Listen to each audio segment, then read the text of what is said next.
Hello, Tony. Welcome to our podcast. Thank you. Tony, let us start with our first standard question, which is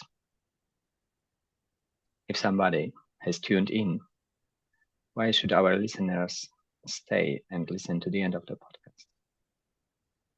I think anybody who's trying to learn about developing a healthy parenting style, they should try to pay attention to any insights or strategies that other parents use, even if they disagree with them. I think they should stay to the end because if you try to skip past any of the content, then that doesn't really serve the purpose of learning whatever you can about the parenting. Great. Great, introduction, I'd say. um, parenting styles.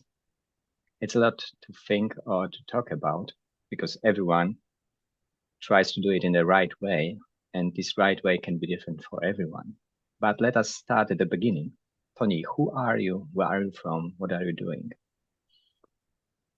Okay, my name is Tony. Obviously, I typically in the podcast world I go by AC. My most current project right now, though, is a podcast called Call Me Tony. I explore basically my own insights, my challenges, just the things that I'm thinking about in the day to day. So that can be a good variety. I'm a Canadian. I've raised two kids all the way to adulthood. My older one is 24, the younger one is 19. I'm a family estrangement coach. What that means is if somebody's having problems with difficult family relationships, then I can help them navigate those challenges and either get comfortable with the separation or ideally reconnect with their family in a healthy way. Great. So much input for the first 5 minutes. Um, I can feel that you have the mission, and this mission is helping others, which is great. Let me ask you about your values. How was it for you? So the values, they can change. If I think about myself, 10 years ago, I had different values. I was a different human being, I'd say.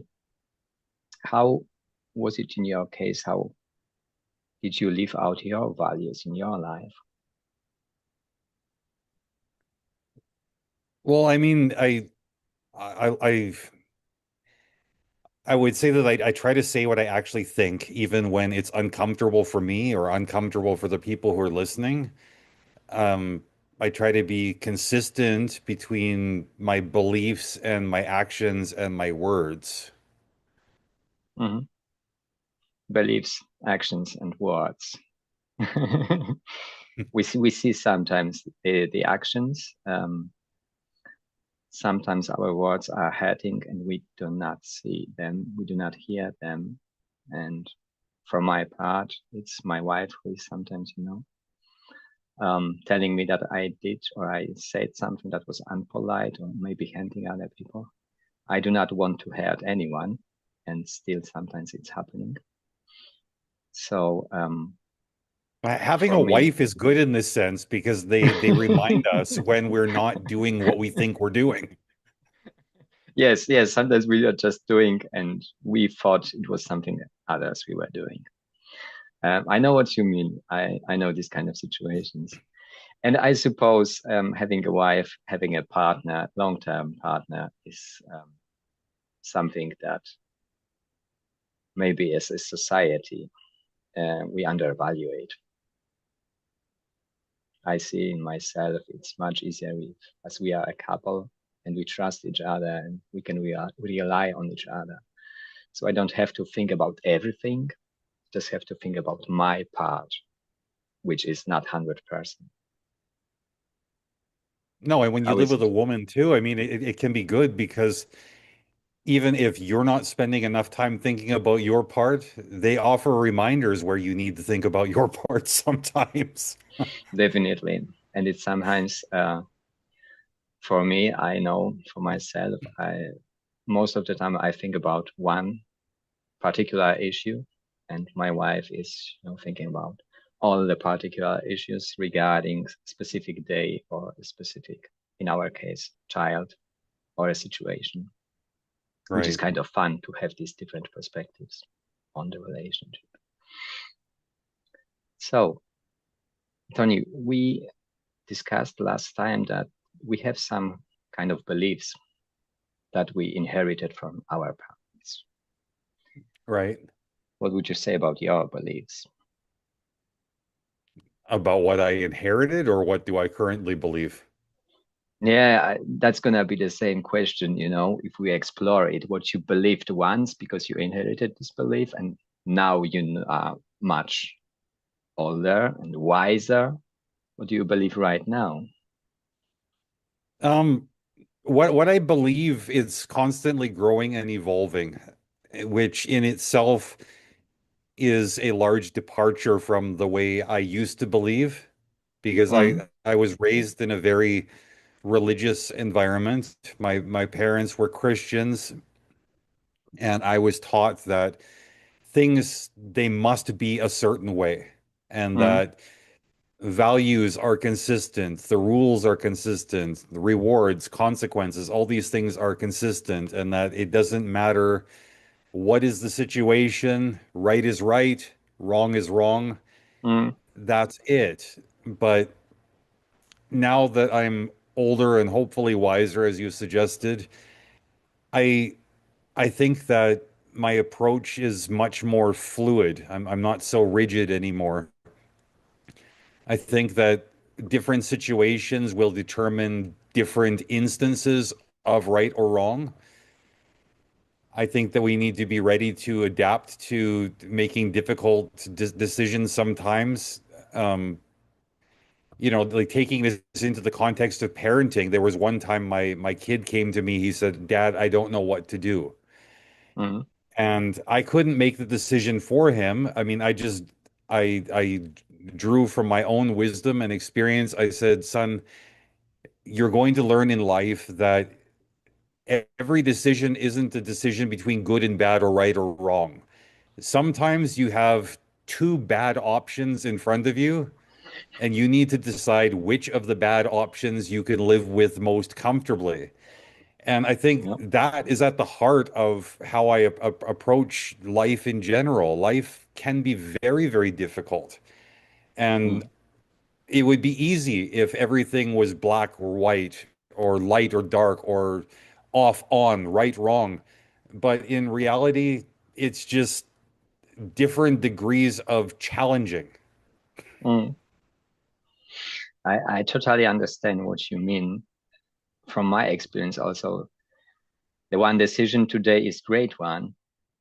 A few days later, it can be the same decision and can be terrible. I think about a decision I made, and then I figured out, whoa, it was not the best one. And still, at the time when I was, dealing with the situation, that was the right one. A few days later, it was not the right one anymore. And we cannot change it. We cannot change the past. Right. And still, we have to decide. We are the leaders, so we have to decide. Tony, you mentioned that you were raised in a Christian family. Yes. Were you neglected in your childhood? Were you beaten? I was neglected emotionally by my mother. Mm, Um, there's that's not a simple question to answer. I don't know. We'll probably cover some follow-up questions to that. could be. Um, my father, he was very harsh in his discipline. He did beat me, yes. Yeah. Okay. Yeah. Okay. So I was beaten too as a child, which for a long time I didn't know it was so crucial to my development as a human being. Um, so I can relate to your story, and I would like to try to understand your story, because if we say I was beaten, it can be in a very different form for everyone. And emotionally neglected is also just, a term. We do not know what is behind it. Would you like to share? What was it in your case? My mother was an interesting character. She liked me to be very emotionally dependent upon her. I think it Mm, served some insecurity in her to feel like her children needed her. yeah. But at the same time, she didn't have that same emotional need for us as kids. I'll speak to my experience. She didn't have that same emotional need for me. Mm, I felt like maybe like a toy she needed to have okay. rather than a child that she was fully accepting the responsibility of raising. Um, my father, he responded very, very much to the whims of my mother. I mean, he had, I think, a lot of his own trauma from childhood as well, things that maybe Mm, he hadn't resolved before becoming a dad. But say like if my mother was frustrated by me for any yeah. number of silly things, she would go and, excuse me, she would go and tell my father, look, you need to go and deal with your son. My father would, as soon as my mother was upset, my father would get very angry. And when I was a very, very young child, I'll say below the age of 6 years old, if my father would get angry, he would use a big voice. Mm, Maybe he would spank me with his hand a little bit. yeah. But the first time he actually beat me, I was 6 years old, and I don't even remember exactly what it was I did wrong, but he took me into the garage and beat me with a metal rod. Okay. Okay. Yeah, it's a hard one, especially that now we can see that for the children, it doesn't matter what happened. The children just remember that they were just beaten without any reason. You Right. suppose there was a reason, but for you as a child, no idea. Thank you for sharing. How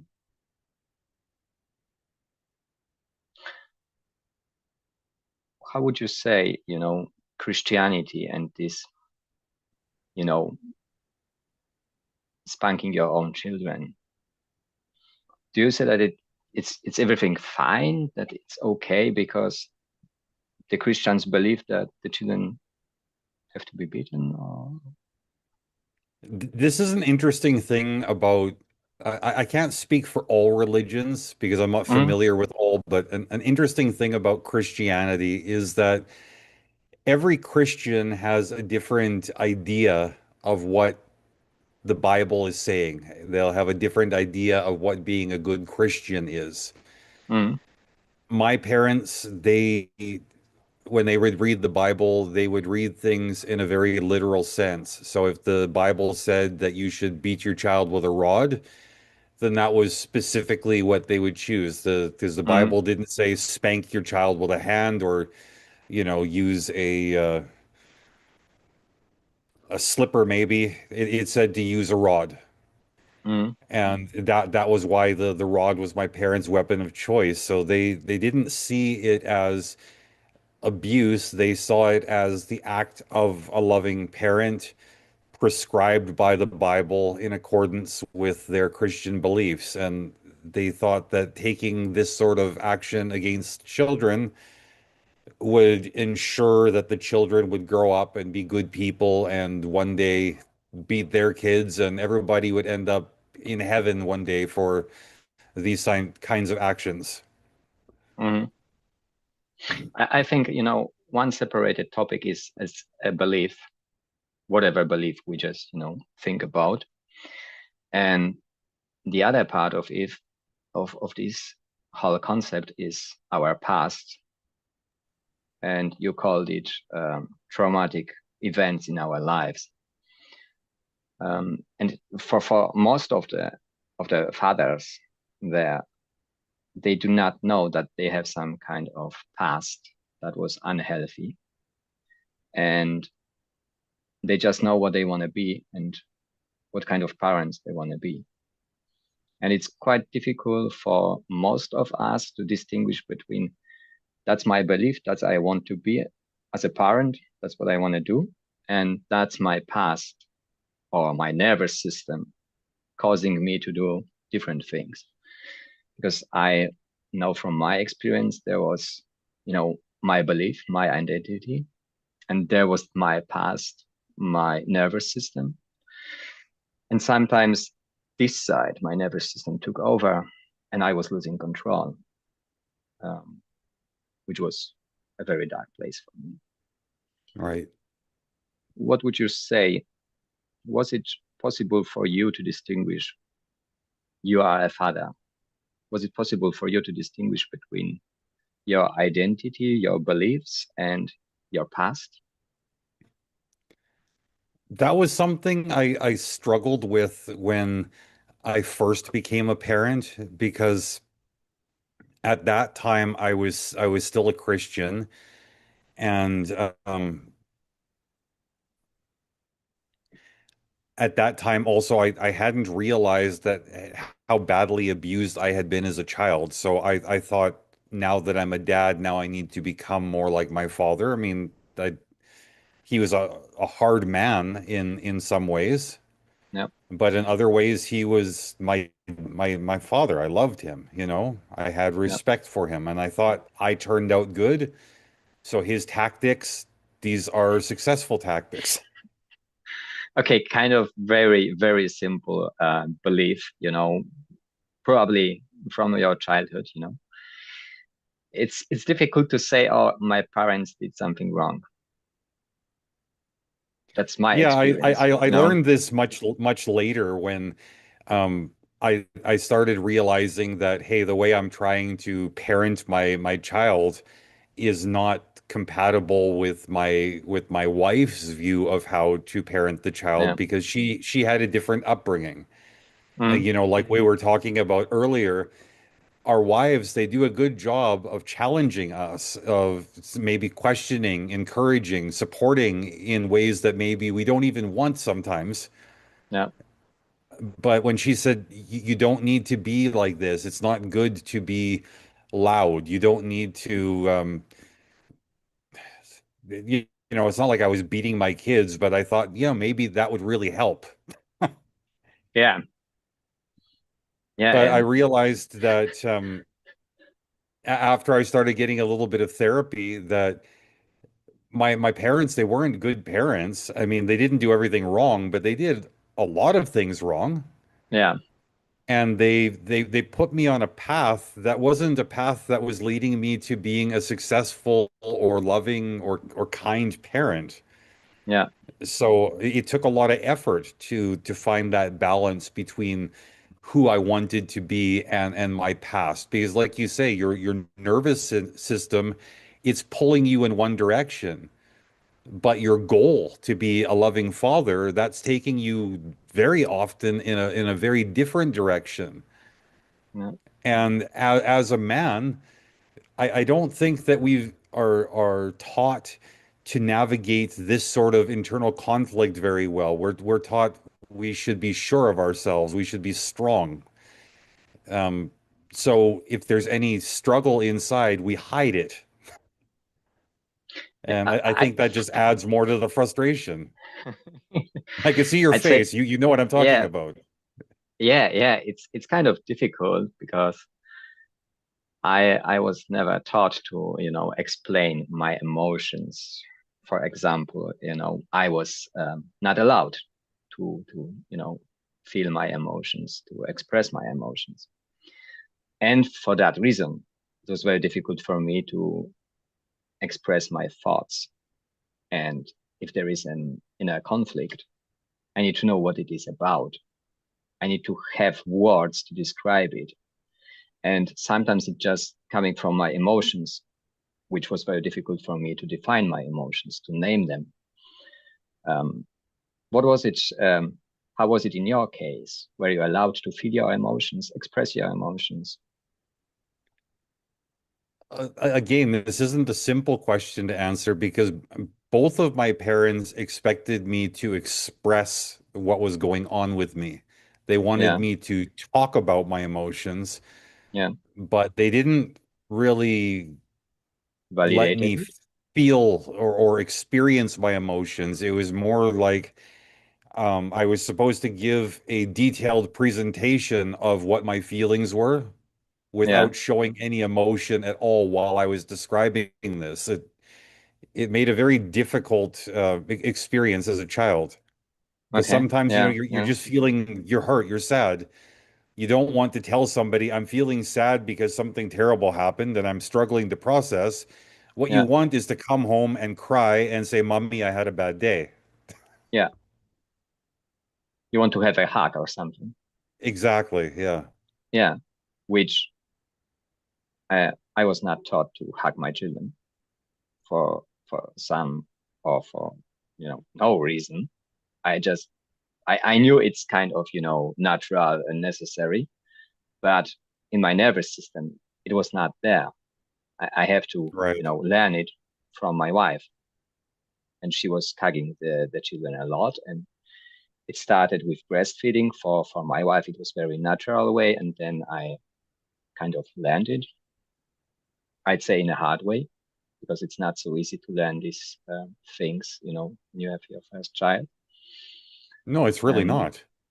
yeah, and it's very difficult because as you explained it, I have no idea what I was doing as a child. I know sometimes I didn't feel great, there were some bad days, but I'm not sure what I did with that because we didn't speak about the emotions. So if I was sad, I probably was sad, and I have no idea what happened with the sadness. But I think your situation is also quite weird. So talking about your emotion without expressing them and without receiving this hug at the end. So it's like pointless. It's like a show. Yeah, and this is one of these things that I continue to struggle with to this day is connecting my emotions to my interpretation of them. And Mm, as a result, even, like trying to relate with my wife, women, I don't want to generalize too much, but women yeah. typically they are more comfortable expressing emotion than logic, right? And my wife is not abnormal in that sense. I mean, she's an emotional person and she has feelings and she wants to express them to me, but my nature is such where I immediately start trying to interpret, okay, how do we separate the emotion from the facts? Emotions are variable, facts are consistent. It doesn't make sense to waste energy on something variable. Let's focus on what's causing the emotions, then we can fix everything, and then you can be happy, and then you'll thank me for fixing everything for you. But Mm, this is all my imagination. This is a big and stupid fantasy because in mm. reality, if my wife comes to me and she's crying, she's looking for a hug. If I offer an answer instead of a hug, well, guess what? I'm not a good person anymore. Yeah, you might be not the right person anymore. What would you say, what have you done differently as a father? Most of us, we have some learnings from our childhood, and then we try to, do everything better. Ironically, my father was the one who taught me everything wrong about how to be a father, but at the same time, he taught me something very, very right, which has motivated everything I do as a father. And the thing he did wrong is when I was a child, if my father made a mistake, it wasn't a mistake. My dad was of German descent, so I think culturally maybe you can understand this. There's something that I've heard referred to as German head. I'm not stubborn, I'm right. I Mm, didn't make a mistake. I had my reasons for doing things different from your expectations. So if he did something wrong, he would never apologize. Yeah, Never once did he say, "I'm sorry," when I yeah, was a child. If somebody would question him, then he would get angry and slam his hand on the table. Listen, I'm the grown up, you're the kid, you do what I say. Even if I'm wrong, I'm still right. yeah. And it was very frustrating, but there was one day when I was maybe 23, 24 years or old or so. I had developed this really big attitude towards my father. I didn't like him very much because of childhood. Mm, And my father came to me and he said, "Look, I cannot take back the way I was when you were a kid." He said, "But I did everything wrong and I am sorry." And he went down mm, the whole list of everything he had identified that he did wrong. I shouldn't have beaten you. I should mm, have listened more. I should have shown more love and less rules and all these things. And he said, "I don't want you to go through life feeling angry. Whatever you need to do to let go of this anger, do it. If you need to beat me, if you need to even kill me, do that. But I need you to forgive me and I need you to promise me that you're not going to be the same way one day when you have kids." And from that, I learned, with my kids, if I made a mistake, I mm, would go to them as the moment I realized I made a mistake and say, "Look, son, I'm sorry. I did something wrong." And sometimes even if they didn't know that I did something wrong, I would say, "Look, you probably didn't even notice this, but I don't want you to grow up thinking that this sort of behavior is normal or healthy because it's not." If mm, they ask me questions, I'd be honest. If they challenge me, then I let them approach me. I didn't get defensive. I mm. didn't tell them your questions are bad or it's disrespectful to ask. I just tried to be all of the things that I needed when I was a kid, all the things I Mm. needed from my father. Sorry, I was smiling because I just had a sentence in my head, and there was I don't know, I know it from some kind of movies. As long as you live under my roof, it's my rules, and it says absolutely everything about this attitude, Yeah. which is just crazy, and we need to update it in a human way. But you said something, your father came to you when you were 23, 24. What would you say was motivation? What the motivation for your father to talk to you about it? At the time, I wasn't sure what his motivation might have been. When I look back, I realized that my grandfather had died around that time. Oh, okay. My Yeah. my grandfather was a very, very hard man, Hmm. and he abused my father in ways that were extreme, even compared to my own childhood. Like my Hmm. father got beaten with barbed wire, with shovels, with tools, things like that. Hmm. And I think maybe he realized that if he had problems with his father, then maybe his son would have problems with him too. I don't know. My father was also going through a little bit of therapy at the time, which probably helped. Okay. Probably help. He, Um, I wanted to ask you about transgenerational trauma, okay. unresolved issues. Would you say your family has this kind of unresolved issues? If you think I about your think, father. yeah, I think this transgenerational trauma, it affects how we parent. It affects how we um, deal with our own emotions sometimes. It affects what our values are around disciplining our kids. I mean, there's things that just in a way, this transgenerational trauma, which is a big word, but I mean, if I was going to make it simple, I would say the environment we grow up in, that from our perspective becomes our normal. Yeah. Normal is not something that we typically question. And when we don't question normal, we continue normal with our own kids. And it just it carries on. And this normal damage that we experienced, we start inflicting it. Yeah.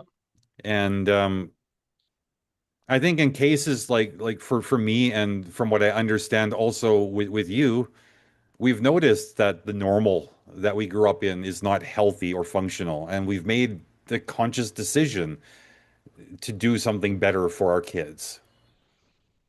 Yeah. Like, if I noticed it somehow, but it was my wife who knew better, and I'm very thankful for that.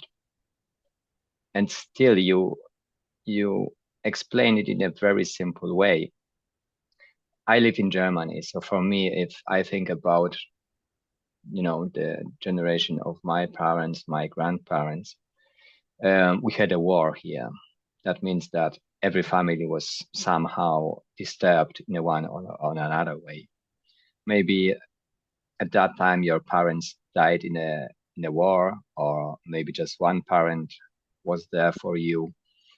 Maybe your father came back from the war and he was drinking alcohol all the time because of the trauma from the war. So from my perspective, there are so many, unresolved issues within our families that it's really difficult to distinguish between what's normal, like probably in Australia. There are plenty of people. They had not so many wars over there and not so Right. terrible wars. Probably they have just kind of normal, which is very loving and present. And this normal in our country is probably a very different one. And you explain it in a very simple way, what was very difficult for me to, understand. It's not that I was able to recognize it. My wife told me there is something difficult. It's something not really normal. And then I listened to my wife in a way. And I was seeing all the time that my nervous system was taking over, and it was not me. What about your unresolved issues? What is your, point of view? Have you resolved your issues, or are you still, it's an ongoing process? How do you see the I, I world? I'm smiling because I had a conversation with somebody yesterday about this exact topic, and Yeah, I think the honest answer is I've resolved a lot of my childhood issues. yeah, I think there are some that maybe I will never resolve mm, because just some problems can't be fixed. And there are things that I will continue working on as long as I live. yeah, I mean, there's some problems are easy to fix, you know, don't hit your kids. Okay, cool. I didn't hit my kids. Be emotionally present. Being a little bit more difficult of a problem. You talk about how difficult it is for you to like learn to hug your kid. yeah, So I got two kids. The older one, he teaches me how to hug because he's a different person than me. For him, the physical yeah, affection comes naturally. My younger son, he's awkward with me. When we hug because we are supposed to, yeah. but I don't think either of us is invested in the hug. But say like if my Okay, wife hugs my younger son, there yeah, I can see there's more love involved there in the transaction. It's yeah. not that my son and I hate each other, but this is not how we connect. Yeah, I Um, understand. Something, but something then, yeah, about, there's some like unfixable problems, like where the nervous system it takes over. yeah, You know, I feel sometimes like I can understand these soldiers that went to war. They experienced some horrible things and they came back a changed person. yeah, And that changed person just needs to figure out how to deal in healthy ways. Maybe the soldier comes home and he wants to drink, but he doesn't need to drink. Maybe he needs to talk. Maybe he should get some therapy.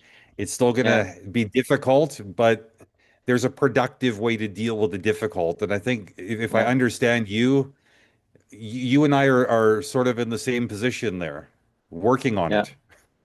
yeah, definitely. It's always work, day by day. The the tragic point is that, you know, 1950s, there was no therapy in Germany. So the therapy was developing 1950s, and that was the time all the people needing it. So like we had thousands ex-soldiers coming home, and there was no therapy, there was no help. They were just trying to integrate in their families and hoping for the best, which was not the best. And that's our past. That's what we need to talk about. So the next question is actually about talking about your past with your children. Were you able to share your past experiences with your children? Yeah, my kids asked me one time, this was years ago. I think the older one was maybe 12 or 13 at the time, and they asked Yeah, about my childhood. And I thought, you know what? I'm just going to tell the truth. They're asking for a reason. I don't need yeah, to give them a fictional story. yeah, So I told them about my childhood, and they actually they laughed. And I was so surprised by this reaction because I was telling them how badly hurt I was and how yeah, traumatized. And there's my kids laughing at me. And so I asked them, what is so funny about this story? And my one kid said, you have to be joking. A dad would never hurt his kids like that. And I thought, you know what? I must have done an okay job if they think the idea of a father hurting his kids has to be a joke. yeah, Their normal was not my normal. Their normal was yeah, dad loves me, right? yeah. Very And different setting. it was so tempting to try to bring them into the trauma, make them stop laughing. And I realized, you know what? I have to just stop. If they think that parents hurting kids is a joke, I would rather they think that this is abnormal, funny, whatever, than to think that this is okay. Yeah. I had a client and we were working on the rejection as a topic. And I see you in the situation when your family, your loved ones rejected you, your authentic self with your story, which I believe was very painful. Yes.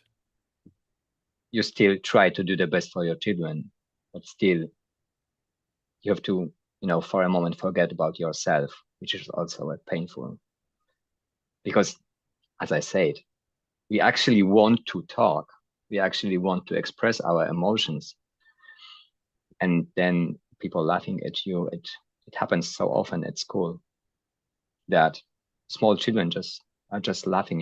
20, 30 children laughing out one child because something happened, and this rejection stays somewhere in the mind, and it's really difficult later to deal with it.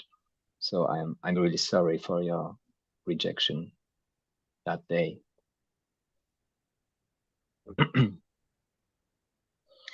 We spoke in the last call that you were insecure about fatherhood.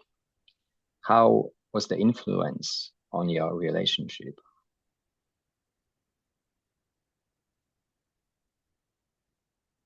You mean my relationship with my partners?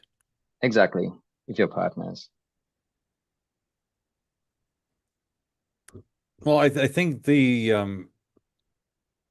rejection and the abuse it did a lot to develop strong anxiety and made me question how authentic somebody's love for me might be. I mean, that I think would be the root of the insecurity. So as a result, it made me a man who is, I May I ask think, you something?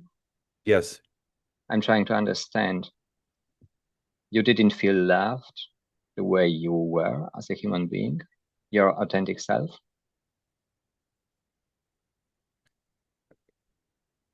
There was a little bit of conflict there because from my mother, I would say easily no, I did not feel that from her. Mm-hmm. My father, it was a little bit more of a conflicted message because on one hand, he would tell me that he loved me. He Mm-hmm. would tell me he was proud of me. But then there were other times where he would be upset with me because I wasn't strong like him. Because if I cried or something, then I wasn't acting like a boy should act. His Mm-hmm. actions also showed that, I couldn't resolve in my head how somebody who loves me is also capable of hurting me mercilessly. Yeah. It made me question everything. Even now, I'm very sensitive to mixed messages.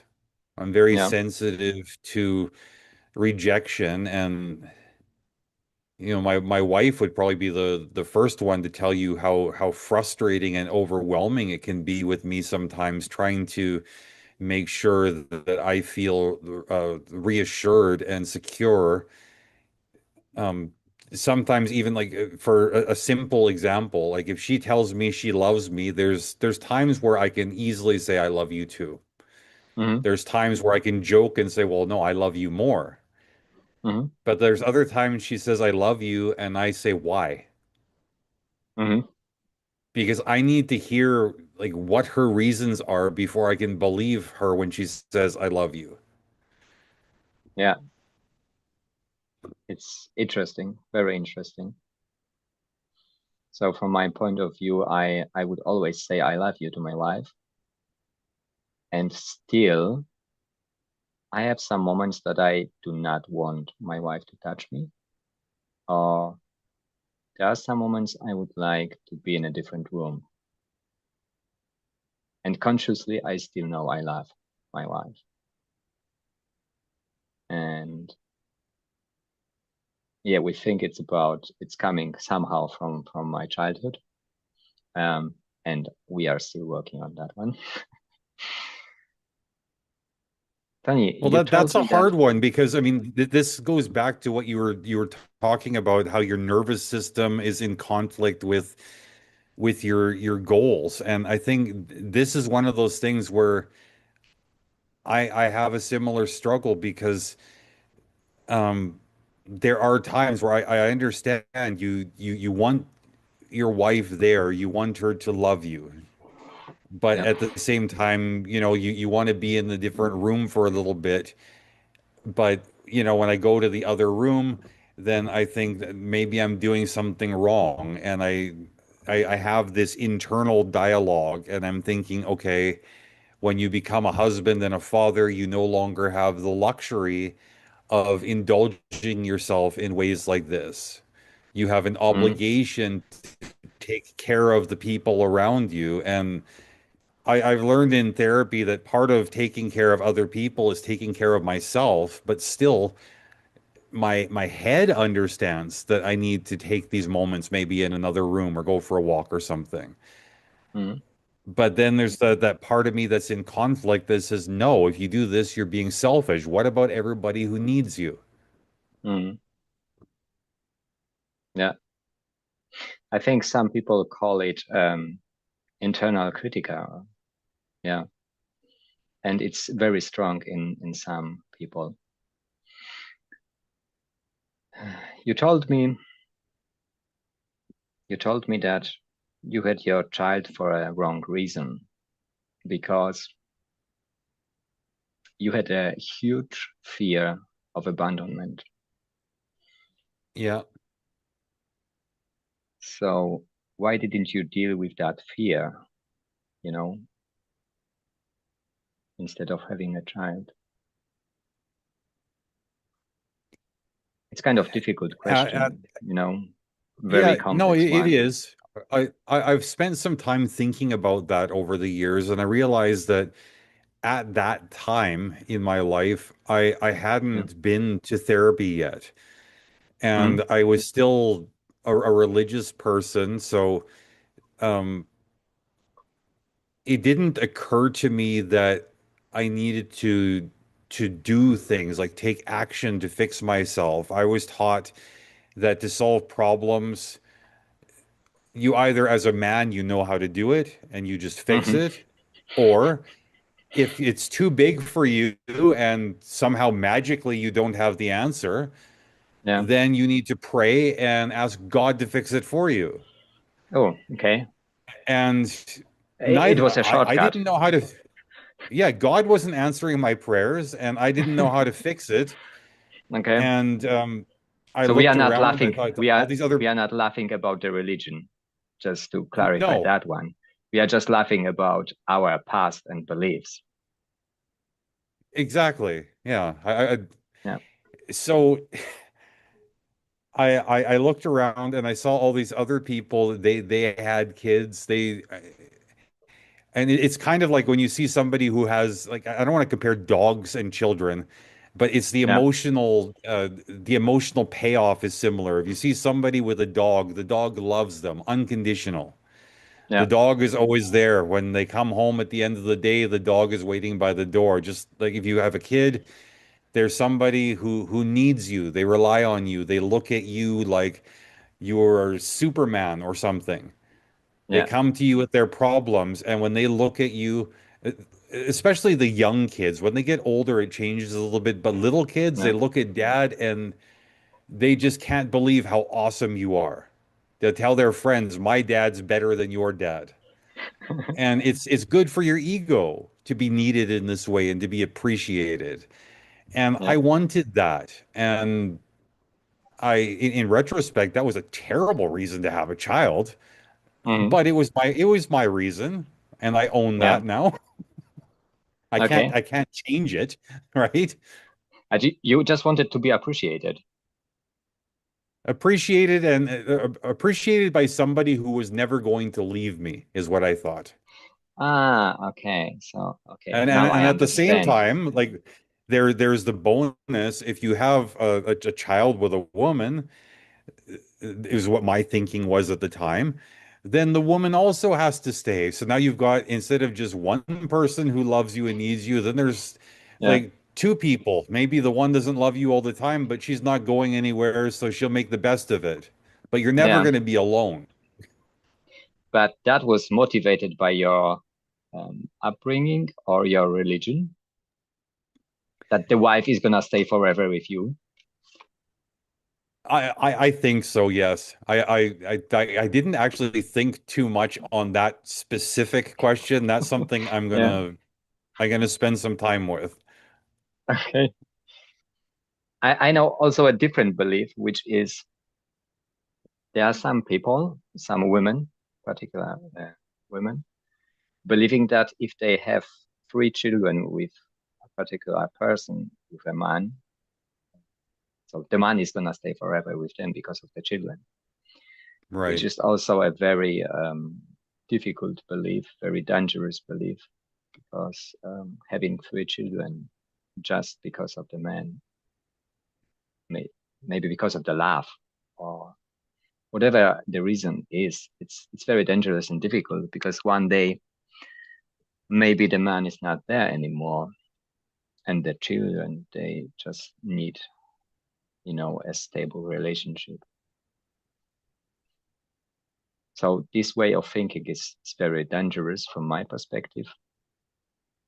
And I also know that I have some beliefs from the Bible that aren't the best, and I'm working on it to change my beliefs.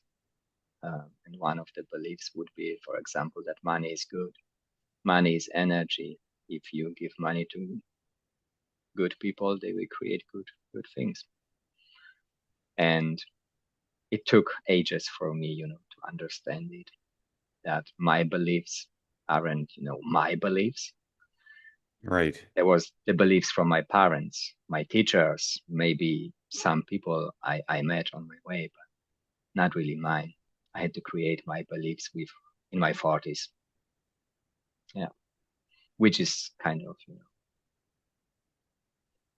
it's a pity. It's a pity. It's plenty of time, I didn't know what my beliefs are. And I recognized it when I was 40, 39, 40. I'm happy so it happened, but if possible, I would like somebody to listen to that podcast and to figure out with maybe in his 20s what is the real me. Yeah. We spoke about the rejection. How would you say can you deal with the rejection from the people you love most? Can you deal with it? I would like to pretend that I've got a strategy that is effective and consistently successful, Yeah. but my wife is in the other room and she can hear me talking, and if I lie to you, she will come out and she will expose me immediately. So Yeah. the honest answer is, how do I deal with the rejection? I don't deal with it very well. Yeah. And what not very well means, that can change from one day to another. Yeah. Sometimes dealing with the rejection not very well means I get angry and I go for a long drive. Maybe I sleep in the car overnight just so that my wife knows what it feels like to be alone. Mm, Sometimes I cry. mm. Sometimes I Which one? get Which one? quiet. Which one? Which one is better? More healthy? I think of the bad options that I typically use, the best bad option would be to cry in front of my wife. She's the, I don't want to make it sound like she's always the one rejecting me, but she's the relationship that matters the most right now in my Mm. life. It's just her and I living here together. We spend most of our time together. So if there's a problem, it's probably between the two of us. I'd say it's But it's. I would like to to distinguish between two different topics. For me, my feeling of rejection has nothing to do with what happened with the situation itself. It has something to do with my past. 100%. Yeah, so it has nothing to do with the people I love. It has something to do with myself and my past. And from my experience, I know we were arguing about something. And at the beginning, we knew what it was. 5 minutes later, we were still arguing and we had no idea what about. And it shows that it doesn't actually matter. It doesn't matter. It's just my nervous system reacting. And as long as it's unconscious, it's going to be arguing, arguing, and arguing till nobody knows what happens. Or I just, take over and I decide to say, oh, I have no idea what happened. I just felt rejected. No, it's hard because I mean this is a two-way street for many people. With my wife and I, we both had difficult childhoods, and there's And you found each other because of your childhood. we found each other for a number of reasons, but I think that was one of the things that helps us stay together because Okay. we're different people. We like different things. Our childhoods were different, but they were the same in the sense that they were filled with insecurity, uncertainty, abuse, neglect, that sort of thing. And when I realize now that when you're talking about your nervous system taking over, I realize that I was tempted to start giving you another version of maybe not a dishonest answer, but a not accurate one. Because when I'm feeling rejected by my wife, it's a very rare thing where she is actually rejecting me. It's Yeah. usually a case of she said something, Yeah. or she had a facial expression that reminded me of something that happened a very long time ago before she even Yeah. came into my life. Yeah. And now she is dealing with the aftermath of that. And sometimes, if I say something or if I don't choose my words carefully, maybe I remind her of her abusive ex or something like that. Hey, I'm not the one who beat you. Why am I being punished? But that's the nervous system taking over. Yeah. And this is why I don't care if it's moms, dads, even single people. I'm going to just Yeah. go slightly off topic here for 1 minute. Everybody can benefit from therapy. Deal with your things. Because if you don't deal with your things, your experience is never going to be good with other people. You have to deal with the past if you want to succeed in the present. It's unavoidable. Okay, I'm There done is preaching. there is no, no, there is another wonderful sentence. Whatever you do, you take yourself to the next relationship. It means if you don't change as a human being, it's gonna be always the same kind of relationship. 100%, yeah. Yeah, it's I was having quite a few relationships in the past, and I couldn't see the pattern. There was a pattern, and somehow I was not staying for a longer time in one relationship. Um, it was very, very difficult for me to recognize the pattern, but there was one. And it's much easier if somebody helps you to recognize what's happening, behind the scenes. So thank you for you and what you are doing, because you are dealing with very difficult situations. I know families when, for a reason or sometimes for a good reason, for example, a car accident, people do not talk anymore with each other.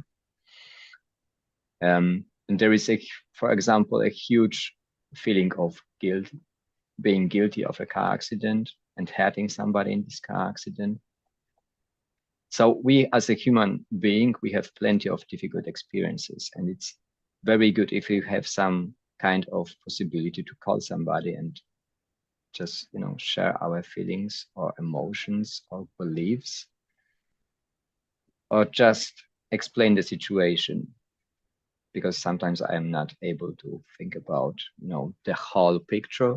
I just sometimes want to express what I lived through, I'd say.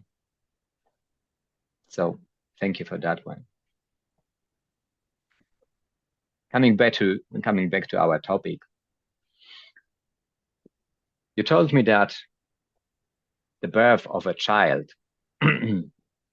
somehow, you know, make the problems of your relationship bigger and bigger. Would you like to explain how was it in your family? You have two I children think, with two different women. yeah. Yeah. Could you also refer to your story? Not everyone has two wives. Well, I mean, I was very fortunate because the mothers of both my children, they're good friends now. Because I mean, they had something Yeah. in common. They were raising siblings, right? So I mean, it wasn't one of those dynamics where everybody hated each other after the fact, anyways. But while I was in the relationships with each of the individual women, um, I wouldn't say that kids cause problems in relationships per Mhm. se, usually. Yeah. But if you have existing issues in your relationship and now suddenly you don't have enough sleep or you don't Yeah. have enough money, and for men, the worst thing of all, you're not having enough sex. Oh, we Um, got the three of them. Oh my God. yeah, that's like the holy trinity of relationship problems for a man. Yeah, we got all of them. But when you're deprived of any of those three, or worse yet, you're deprived of all three, you Yeah. start going through your relationship very, very carefully and you identify all of the little problems. And I don't know if it's these same things that women place value on, but I know that when they're deprived of the things that they need, maybe she had a baby and now her tummy is not flat anymore. Maybe she's Yeah. breastfeeding and her nipples got big. I don't know what it is that women are concerned about. Maybe I should ask my wife instead of sounding like an idiot. But w women have It's one things, men option. It's have one things, option, you and know? yeah, it's some option, right? Maybe some women who are listening can tell me in the comments how wrong I am. Yeah. But when we're not getting what we need, we start looking at the relationship and all of the little problems in the relationship. They're not small problems anymore. They become big because it's just Yeah. we're already overwhelmed. We've met our limits emotionally, psychologically, physically, and now this kid never stops needing things from us. It Yeah. demands us to draw from an empty pail. You know, you want Mm. diapers and food and clothes. You never stop growing. You never stop filling your pants. And money's not growing on trees. You need to be comforted and reassured. I'm tired and I'm horny and I don't care. Yeah. Yeah. Is Um, that a concise enough answer to your simple question? yeah, kind of, it's kind of a different answer, but it's okay, It's very important to talk about it, and it's very difficult. I actually, I can feel my body, what's happening in my body. And I know the situation because, yeah, like the situation, and, with the first child, we had some issues with the second child. All the issues were much, much bigger. Yeah. And, yeah, there were, you know, within 6 months, the issues were so big that we thought about, divorcing and separation and whatever comes after that. Although we both knew that we love each other and we want to stay together and we want to have this beautiful family, our children and we all together, loving each other and spending time with each other.